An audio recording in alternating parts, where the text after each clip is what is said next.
প্ৰতিষ্ঠা হোৱা বেজেৰা উচ্চতৰ মাধ্যমিক বিদ্যালয়ে গৌৰৱ উজ্জ্বল ৭৬টা বছৰ অতিক্ৰম কৰিলে। অহা ১৭ জানুৱাৰীৰ পৰা বিদ্যালয়খনে ৩দিনীয়া বৰ্ণাঢ্য কাৰ্যসূচীৰে মহাৰজত জয়ন্তীৰ উৎসৱ পালন কৰিব। ১৯৪৭ চনৰ ফেব্ৰুৱাৰী মাহৰ ১লা তাৰিখলৈ এই বিদ্যালয়খন মধ্য ইংৰাজী বিদ্যালয় আছিল। ১৯৫১ চনৰ ১লা জানুৱাৰীত চৰকাৰৰ দ্বাৰা স্বীকৃতিপ্ৰাপ্ত হোৱাৰ লগতে ১৯৭৭ চনৰ ১ অক্টোবৰৰ পৰা এই বিদ্যালয়খন প্ৰাদেশিকৃত বিদ্যালয়লৈ পৰিগণিত হয়। ১৯৮৫ চনত বিদ্যালয়খন উচ্চতৰ মাধ্যমিক পৰ্যায়লৈ উন্নত হয়।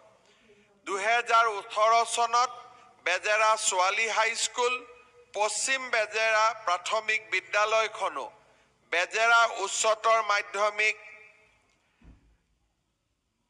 বিদ্যালয়ৰ সৈতে চামিলকৰণৰ ফলত অঞ্চলটোৰ শিক্ষা ক্ষেত্ৰৰ এক গুৰুত্বপূৰ্ণ চালিকা শক্তি হিচাপে এই বিদ্যালয়খনে নতুন পৰিচয় লাভ কৰে। ৰাইজৰ দান বৰঙণিৰে প্ৰতিস্থাপিত বিদ্যালয়খনে সম্প্ৰতি ৮ৰো অধিক শিক্ষাৰ্থীৰে পৰম্পৰাগত আৰু নিত্য নতুন পাঠ্যক্ৰমেৰে উজ্বলি উঠিছে। অসমীয়া মাধ্যমৰ বিদ্যালয়সমূহৰ ওপৰত আমাৰ ৰাজ্যখনত বহু দিনৰ পৰা চিন্তা চৰ্চা অব্যাহত আছে। ইংৰাজী মাধ্যমৰ বিদ্যালয়সমূহৰ লগত প্ৰতিযোগিতা কৰিব পৰাকৈ নতুন ভৱন, নতুন ইনফ্ৰাষ্ট্ৰাকচাৰ, স্মাৰ্ট ক্লাছৰুম আদিৰে আমাৰ অসমীয়া মাধ্যমৰ বিদ্যালয়সমূহক সুসজ্জিত কৰাৰ এক প্ৰয়াস আৰু প্ৰচেষ্টা ৰাজ্য চৰকাৰে আৰম্ভ কৰিছিল।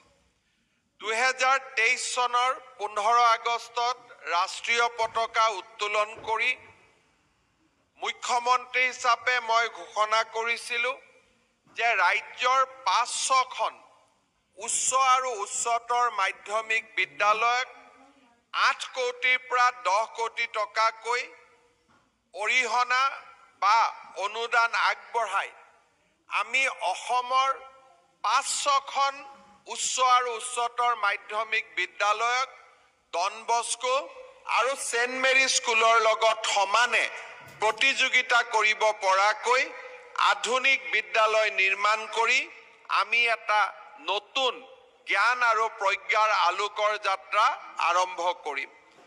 আজি মই গৌৰৱেৰে সৈতে ক'ব বিচাৰিছোঁ যে প্ৰতিটো সমষ্টিৰ ৩খনকৈ বিদ্যালয় হাতত লৈ আমি ১২৬টা সমষ্টিত ৪০০খন বিদ্যালয় সুসজ্জিত কৰাৰ এক ডাঙৰ কৰ্মযজ্ঞত আমি নিজকে উৎসৰ্গা কৰিছোঁ।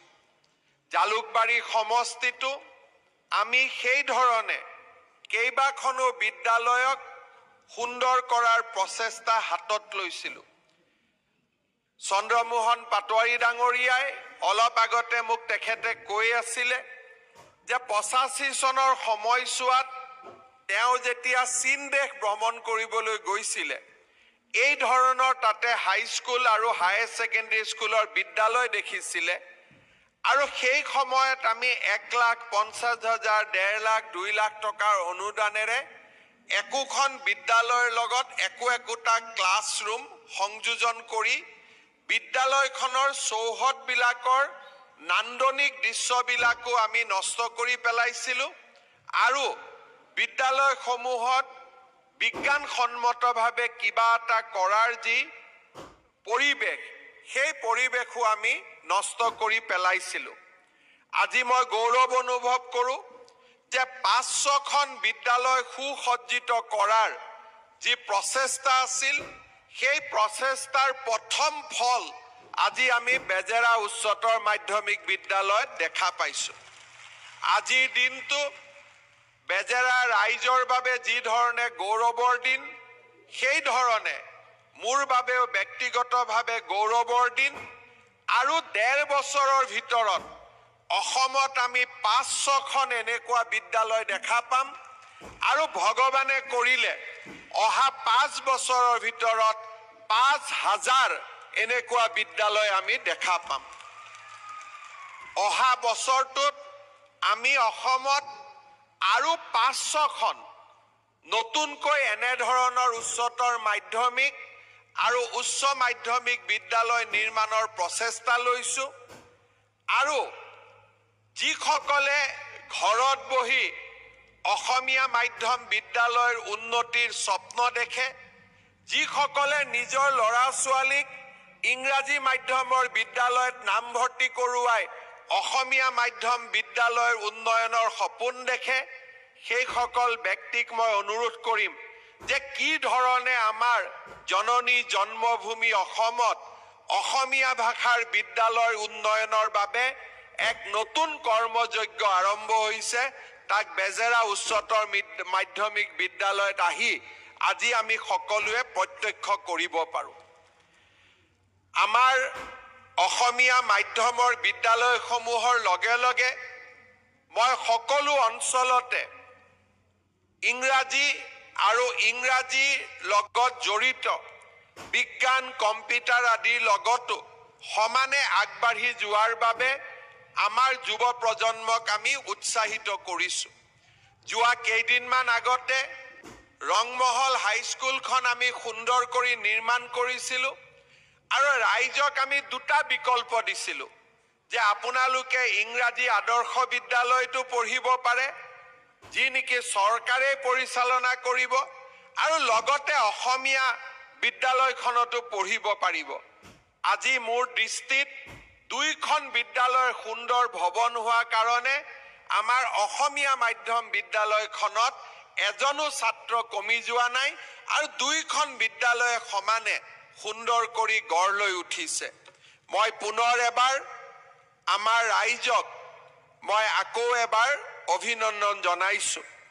আজিৰ এই পবিত্ৰ দিনটোত অক্লান্ত শ্ৰম, ত্যাগ আৰু কৰ্তব্য নিষ্ঠাৰে এই বিদ্যালয়খনক পূৰ্ণাংগ ৰূপ দিয়া প্ৰতিষ্ঠাপক প্ৰধান শিক্ষক শৰৎ চন্দ্ৰ ডেকা ডাঙৰীয়া, বিদ্যালয়খনৰ প্ৰথমগৰাকী অধ্যক্ষ লোহিত চন্দ্ৰ শৰ্মা প্ৰমুখ্যে বৰ্তমানলৈ শিক্ষানুষ্ঠানখনৰ গুৰু দায়িত্ব বহন কৰি অহা শ্ৰদ্ধাৰ শিক্ষাগুৰুসকলৰ প্ৰতি গভীৰ শ্ৰদ্ধা নিবেদন কৰিছোঁ।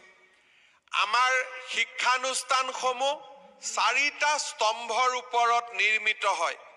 শিক্ষানুষ্ঠান এটা শৰীৰ, কিন্তু এই শৰীৰক তেজ, মঙহ আৰু আত্মাৰে সমৃদ্ধ কৰে শিক্ষক, শিক্ষাৰ্থী আৰু অভিভাৱকসকলে। ইয়াতে যিকোনো বিদ্যালয় সফল হ'বলৈ শিক্ষক, শিক্ষাৰ্থী আৰু অভিভাৱকসকলে যৌথভাৱে কৰ্ষণ নকৰিলে আমাৰ শিক্ষানুষ্ঠানসমূহ কেতিয়াও জিলিকি নুঠে। ভাৰতৰ সনাতন সভ্যতা সংস্কৃতিয়ে কৈছে প্ৰজ্ঞানং ব্ৰহ্ম, অৰ্থাৎ জ্ঞান আৰু প্ৰজ্ঞাৰ মাজেৰে আমি ব্ৰহ্মক বিচাৰি পাওঁ। ভাৰতবৰ্ষৰ সভ্যতা সংস্কৃতি অতীজৰে পৰা চিৰ প্ৰবাহমান হৈ থকাৰ মূল কাৰণটোৱে হ'ল যে আমাৰ ভাৰতীয় সভ্যতা সংস্কৃতি জ্ঞান আৰু প্ৰজ্ঞাৰ ওপৰত নিৰ্মাণ হৈছিল। একে সময়তে বা তাৰ পিছত গঢ় লোৱা পশ্চিমীয়া দেশৰ বহুকেইটা সভ্যতা বিভিন্ন ভৌগোলিক ৰাজনৈতিক কাৰণত ইতিমধ্যে নষ্ট হৈছে, কিন্তু জ্ঞান আৰু প্ৰজ্ঞাৰ আধাৰত সত্যযুগত ঋষিমুনিসকলে স্থাপন কৰা এই সভ্যতা ৫,০০০ বছৰ পিছতো শক্তিশালী হৈ আছে আৰু চিৰ প্ৰবাহমান হৈ আছে।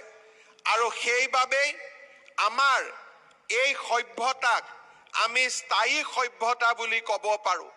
জ্ঞান আৰু প্ৰজ্ঞাই যেতিয়া এটা সভ্যতাৰ পথ নিদৰ্শন কৰে, সেই সভ্যতা কেতিয়াও মৃত্যুৰ মুখত নপৰে, তাক ভাৰতৰ সনাতন সভ্যতাই আমাৰ বিশ্বৰ বুকুত প্ৰমাণ কৰিছে। স্বামী বিবেকানন্দই কৈছিল, শিশুসকলক শিক্ষা দিওঁতে আমি তেওঁলোকৰ ওপৰত অগাধ বিশ্বাস ৰাখিব লাগিব। মই বিভিন্ন সভাত কোৱাৰ দৰে স্বামী বিবেকানন্দৰ ভাষাত আমাৰ শিক্ষাগুৰুসকলে বিশ্বাস ৰাখিব লাগিব যে প্ৰতিজন শিশুৱেই অনন্য ঐশ্বৰিক শক্তিৰ আধাৰ। শিক্ষকে শিশুৰ অন্তৰত অৱস্থিত নিদ্ৰিত ব্ৰহ্মক জাগৃত কৰাৰ চেষ্টা কৰিব লাগে। শিশুসকলে যাতে নিজে চিন্তা কৰি শিকিব পাৰে তাৰ বাবে উৎসাহ দিব লাগিব। যোগ্য শিক্ষা পালে তেওঁলোক মানুহ হ'ব আৰু জীৱন সংগ্ৰামত নিজৰ সমস্যা নিজে সমাধান কৰিব পাৰিব।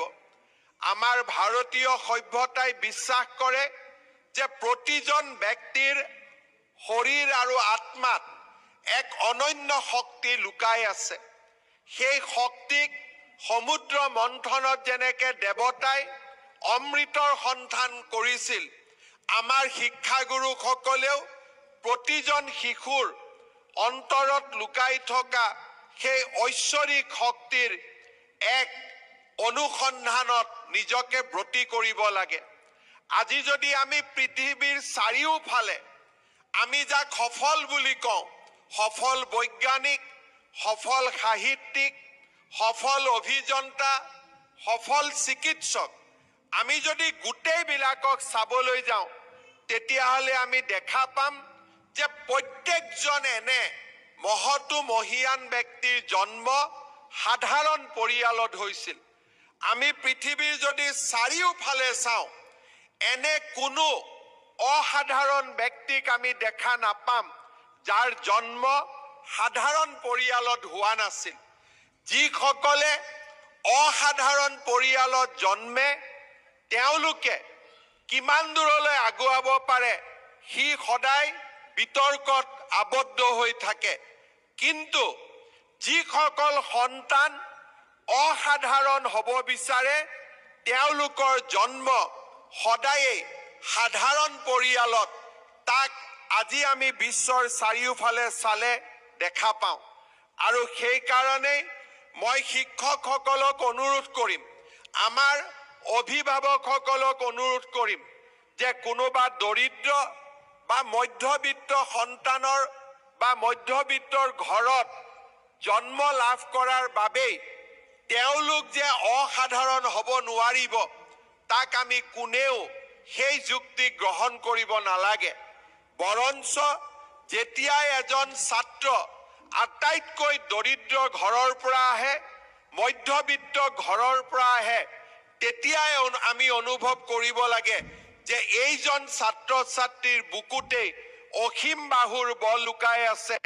এইজন ছাত্ৰ ছাত্ৰীয়ে এজন অসাধাৰণ ব্যক্তিক পৰিণত হ'ব পাৰে। আৰু আমাৰ সভ্যতা সংস্কৃতিয়ে এই কথাকে বাৰে বাৰে কৈছে যে প্ৰতিজন ব্যক্তিৰ জীৱনত, প্ৰতিজন ব্যক্তিৰ শৰীৰত পৰমাত্মা নিজেই সংস্থাপিত হৈ থাকে আৰু তাৰ সন্ধান কৰিব পৰাটোৱেই, তাৰ কৰ্ষণ কৰিব পৰাটোৱেই হৈছে একোজন শিক্ষক আৰু একোজন অভিভাৱকৰ কৃতিত্ব। সত্যনাথ বৰা ডাঙৰীয়াই কৈছিলে, বিদ্যা মানৱ মনৰ দৃপ্তি। তাৰ ৰশ্মিৰ পোহৰত কাম কৰি মানুহে ধন, মান আৰু যশস্যা লাভ কৰে। সৎ কৰ্ম আৰু জগতৰ কল্যাণৰ সাধনৰ যোগেদি মান যশস্যা লাভ কৰিব পাৰি। এই সকলোবোৰৰ মূলতে হৈছে বিদ্যা। বিদ্যাই মানুহৰ অন্তৰৰ অজ্ঞান আন্ধাৰ দূৰ কৰি মানুহক জ্ঞানৰ জ্যোতিৰে আগবঢ়াই লৈ যায়। বিদ্যাৰ পৰিৱৰ্তন প্ৰতিটো সমাজৰ চাহিদাৰ লগত থাকি বিদ্যাৰ পৰিৱৰ্তন, বিদ্যাৰ গাঁথনিৰ পৰিৱৰ্তন হোৱাটো স্বাভাৱিক। এটা সময়ত আমাৰ ইঞ্জিনিয়াৰিং কলেজত যেতিয়া আমি পঢ়িবলৈ যাওঁ তাৰ পাঠ্যপুথিত কেনেকৈ একোটা দুমহলীয়া বিল্ডিং বনাব পাৰি তাৰ জ্ঞান শিক্ষাৰ্থীসকলক দিয়া হৈছিল। কিন্তু সময়ৰ চাহিদাৰ লগে লগে বিদ্যাৰ পৰিৱৰ্তন হয় আৰু যেতিয়া আজি আমাৰ প্ৰজন্ম ইঞ্জিনিয়াৰিং কলেজত গৈছিলে তেতিয়া 10 তলীয়া বিল্ডিং কেনেকৈ বনাব পাৰি তাৰ শিক্ষা দিয়া হৈছিলে কিন্তু আজি যেতিয়া সময়ৰ পৰিৱৰ্তন হয় সমুদ্ৰৰ মাজতো সমুদ্ৰক নতুনকৈ সমুদ্ৰৰ কাষত মাটি পেলাই সমুদ্ৰক বিজয় কৰিও সমুদ্ৰক জয় কৰিও কেনেকৈ মানুহৰ কলনী বনাব পাৰি আবাস বনাব পাৰি তাৰ বিষয়ে আমাক জ্ঞান আগবঢ়োৱা হয় কিন্তু এটা কথা স্পষ্ট যিসকলে স্থবিৰ হৈ থাকে যিসকলে পুৰণি জ্ঞানৰ লগত নতুনক সংযোজন কৰিব নোখোজে তেওঁলোক প্ৰতিযোগিতাৰ পৰা আঁতৰি যায় আৰু সেই কাৰণে আমি কোনেও জ্ঞানক লৈ কনজাৰভেটিভ হ'ব নালাগে জ্ঞানক লৈ আমি ৰক্ষণশীল হ'ব নালাগে জ্ঞানৰ দুৱাৰ আমি চাৰিওফালৰ পৰা মুকলি কৰিব লাগে যাতে নতুন নতুন জ্ঞানে আমাক নতুন ধৰণে আমাক শক্তি দিয়ে আৰু সমসাময়িক পৃথিৱীখনৰ লগত খোজ পেলাবলৈ সাহস দিয়ে যোৱা 3টা দিনত বিভিন্ন বৌদ্ধিক সভাত অংশগ্ৰহণ কৰি মই আমাৰ শিক্ষাগুৰুসকলক অভিভাৱকসকলক এটাই কথা বাৰে বাৰে কৈছো যে আমাৰ সমাজখন আমি ভবাতকৈ বহু স্পীডত আৰু বহু গতিত পৰিৱৰ্তন হৈছে আমাৰ প্ৰজন্মই যদি অকণমান সময় চিন্তা কৰে আমি আমাৰ 25টা বছৰৰ ভিতৰতেই যোৱা 30টা বছৰৰ ভিতৰতেই আমি ব্লেক এণ্ড হোৱাইট টিভি দেখিলোঁ ব্লেক এণ্ড হোৱাইট টিভিৰ পৰা আমি কালাৰ টিভি দেখিলোঁ আমি দৈনিক বাতৰি কাকত দেখিলোঁ আমাৰ প্ৰজন্মই দূৰদৰ্শনৰ বাতৰি দেখিলে আমাৰ প্ৰজন্মই প্ৰাইভেট চেনেলৰ বাতৰি দেখিলে আমাৰ প্ৰজন্মই এই সময়ছোৱাৰ মাজতেই ইনষ্টাগ্ৰাম ফেচবুক টুইটাৰ দেখিবলৈ পালে আমাৰ প্ৰজন্মই এটা সময়ৰ ভিতৰতেই উৰাজাহাজক কেনেকৈ বাছত যোৱা যাত্ৰীয়েও উৰাজাহাজত উঠিব পৰা হ'ল সেয়াও আমাৰ প্ৰজন্মই নিজ চকুৰে প্ৰত্যক্ষ কৰিলে আমাৰ প্ৰজন্ম এটা আটাইতকৈ ক'ব গ'লে পৰিৱৰ্তন দেখিব পৰা আমি এটা প্ৰজন্ম যিটো প্ৰজন্মই আমি যিটো গতিত পৰিৱৰ্তন দেখিছোঁ আৰু সেই গতিতেই যদি পৃথিৱী চলি থাকে তেতিয়াহ'লে এই পৃথিৱীখন আৰু আমি দেখা পৃথিৱীৰ মাজত এটা সম্পূৰ্ণ বিপৰীত প্ৰতিচ্ছবিও আমি দেখা পাওঁ যে এসময়ত কবিতা লিখিবৰ বাবে আমাক কবিৰ প্ৰয়োজন হৈছিল গল্প লিখিবৰ বাবে আমাক গল্পকাৰৰ প্ৰয়োজন হৈছিল উপন্যাস লিখিবৰ বাবে উপন্যাসিকৰ প্ৰয়োজন হৈছিল মোৰ এতিয়াও মনত আছে অসীমত যাৰ হেৰাল সীমা কাঞ্চন বৰুৱাৰ উপন্যাসে আমাক কোনোবা এখন পৃথিৱীলৈ লৈ গৈছিল কিন্তু আজি বিজ্ঞানে মানুহৰ মনতকৈ আগত খোজ কাঢ়িছে এতিয়া যদি কোনোবা এটা ছফটৱেৰত গৈ আমি কাঞ্চন বৰুৱাৰ নভেলখন অসীমত যাৰ হেৰাল সীমাখন স্কেন কৰি ছফটৱেৰটোত সোমাই দিওঁ আৰু যদি কওঁ যে 30 ছেকেণ্ডৰ ভিতৰত ইয়াতকৈ ভাল উপন্যাস এখন মোক বনাই দিব লাগে 30 ছেকেণ্ডৰ ভিতৰত কম্পিউটাৰে বা ChatGPTয়ে আমাক তেনেকুৱা এখন উপন্যাস বনাই দিব পাৰে